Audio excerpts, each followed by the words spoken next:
Bonjour Marine. Bonjour Marine. Bonjour. On vous voit sur les affiches ce 34e Téléthon. Et puis Isabelle Richard. Bonjour Isabelle, bienvenue à vous.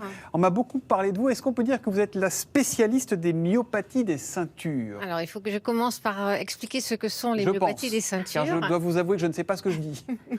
Alors, myopathie, dedans, il y a myohépatie, donc c'est une maladie du muscle, c'est une maladie génétique rare du muscle. Et vous avez le deuxième terme, des ceintures. Et les ceintures, ce sont un terme en fait anatomique. Vous avez la ceinture scapulaire ici, la ceinture pelvienne ici. Et donc, ça indique que cette maladie va toucher préférentiellement les muscles de ces régions. D'accord. Donc, dans le laboratoire, on a identifié le premier gène de myopathie des ceintures, qui était celui de l'Ecalpaïne. Je le cite parce que je sais qu'il y a des personnes à toucher qui sont en train d'écouter. Oui. Et on a aussi participé à l'identification d'autres gènes, dont celui de la myopathie de Marine. Et aujourd'hui, on est vraiment orienté vers les approches de thérapie génique. Et oui, en effet, notre équipe est une des rares équipes qui travaille dans cette thématique. Alors Marine, vous êtes donc justement atteinte de cette myopathie. Quels sont les symptômes? Parce que c'est vrai que quand on vous voit, on se dit que c'est une maladie invisible ou presque invisible. Alors c'est une maladie qui est les 3/4 du temps invisible pour le coup. Les symptômes, c'est énormément de fatigue et des douleurs, un peu comme, pour donner un exemple, j'aime bien dire que ça fait un peu comme des lourdeurs ou des courbatures en fait dans les bras et les jambes.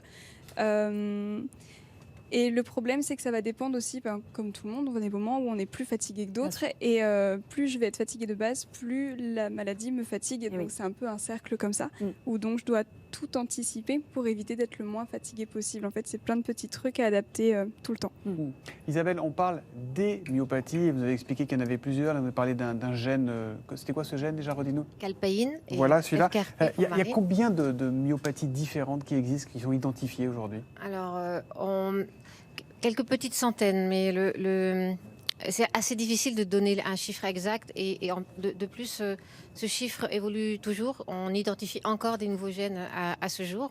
Il reste encore des patients pour lesquels le diagnostic n'est pas posé. C'est-à-dire qu'il ne faut pas le laisser passer comme ça. Je chiffre quelques centaines, c'est-à-dire autant de recherches, autant de traitements à trouver. Voilà, c'est à chaque fois quelques centaines de défis à chaque fois. Tout à fait. Ouais. Vous avez avec votre équipe mis au point, je crois, un essai dont va bénéficier Marine. Qu'est-ce que vous pouvez nous en dire? Alors c'est un essai de thérapie génique, donc on travaille sur la myopathie de Marine depuis quelques temps. On a mis au point, on a fait la démonstration expérimentale que la thérapie génique pouvait marcher. Et aujourd'hui, donc on se lance vraiment dans la préparation d'un essai clinique qui aura lieu l'année prochaine. Donc pour cette préparation, donc en 2020, à partir du mois prochain, quoi, 2021. En 2021. On est vraiment très activement en train de le préparer. On y est, on le voit en fait. Et donc pour le préparer, on a plusieurs étapes à franchir, dont la préparation d'un produit qui va pouvoir être injecté chez l'homme. Et puis il y a une partie clinique.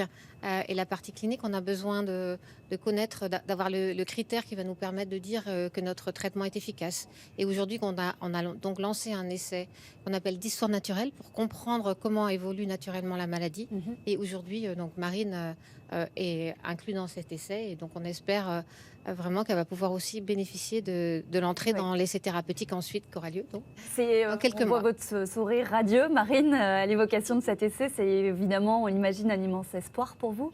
C'est un très très gros espoir de se dire que potentiellement dans 1 an, je vais pouvoir me dire que la maladie, il n'y a plus de risque, ou en tout cas beaucoup moins qu'elle évolue. Parce que c'est vrai que le gros problème avec cette maladie, c'est que je ne sais absolument pas comment elle va évoluer. Peut-être que ça restera comme ça, juste des petites fatigues. Des fois, j'ai besoin d'un fauteuil roulant quand c'est vraiment de trop longues distances. Mes jambes ont vraiment du mal et je sais que sinon je suis plusieurs jours sans marcher. Donc je préfère prendre un fauteuil roulant pour anticiper. Mais je ne sais pas si plus tard j'aurai besoin d'un fauteuil roulant tout le temps. Je ne sais pas si je pourrais continuer à porter des choses. Si même question toute bête, mais si j'ai 20 ans, admettons dans 5, 10 ans, je ne sais pas si je veux des enfants, je ne sais même pas si je pourrais les porter. Vous avez quel âge aujourd'hui, Marine? 20 ans. 20 ans, tout rond, d'accord. Donc c'est quelque chose où ça me permettrait de me projeter